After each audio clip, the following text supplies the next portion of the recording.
Hello, my name is Catherine Greenleaf Martin, and I'm going to talk to you today about managing your citations as a part of our series on Introduction to Research Academic Library Resources. A lot of people choose to use different methods in order to sort their resources that they gather while doing academic research.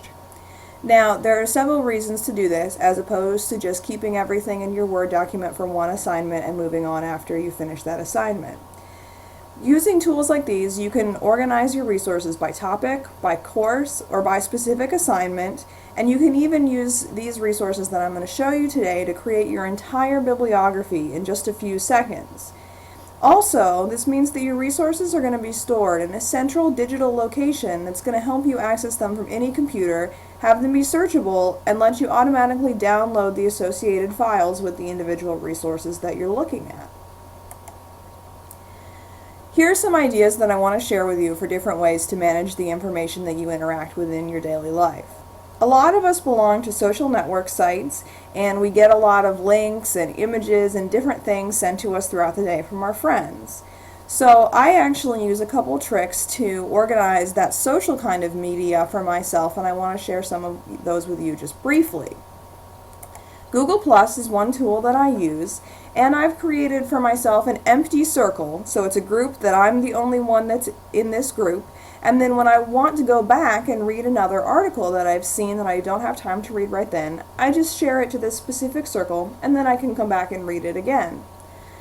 Another thing that I use is Google Reader, and this lets you subscribe to RSS feeds, and I have a library comic strip on here now. And then once I see these articles, if I find one that I like, I can share it with myself on Google Plus so I know I want to read it later. I can email it to friends, or I can put a star on it, which also lets me know that I want to read it later.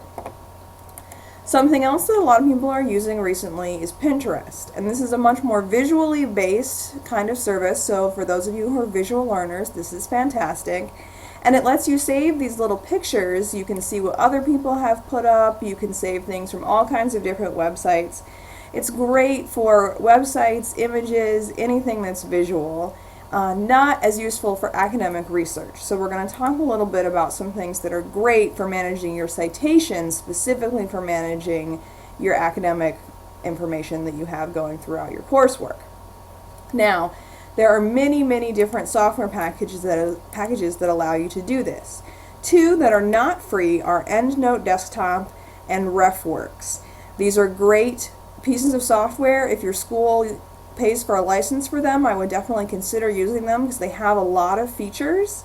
However, because they are kind of cost prohibitive to many of us whose schools don't provide them, there are two free options, Mendeley and Zotero, that are also really good. What I'm going to do today is walk you through how you use Zotero to manage your sources.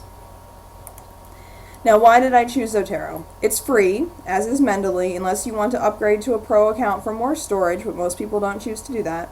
It's got a web interface, so you can access it anywhere that you have a web browser.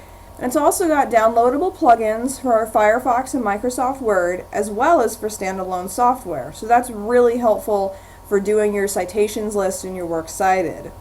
It automatically works with many websites, and I'm going to show you how to do that. And you can also export the files that you save to either EndNote or BibTeX, so that if you want to change in the future to another type of software, or you're working with an academic publication that uses BibTeX, it's easy to convert to those file types. Now, it's not social, which is a downside, and you will need to double check your citations. And sometimes it doesn't auto-import correctly, so those are some of the considerations that you may want to think about. Now, in order to use Zotero, the first thing that you're going to want to do is sign up for a free account. And in order to do this, you just click register and you fill out the free registration form. I've already registered, and you see here I'm logged in. And so we can go to my library, and you can see here on the internet interface all the things that I've saved, and I can even download these PDFs and look at the websites that I've looked at before and things like that. So I find this really useful.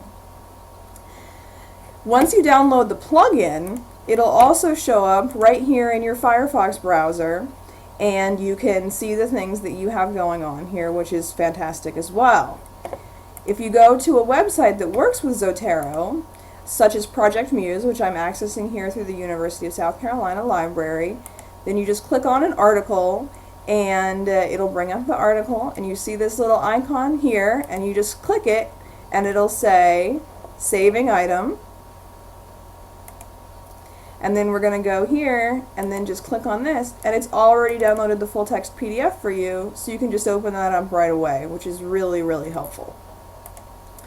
It's not viewing for me here, but it should work fine. Then what you can do once you're ready to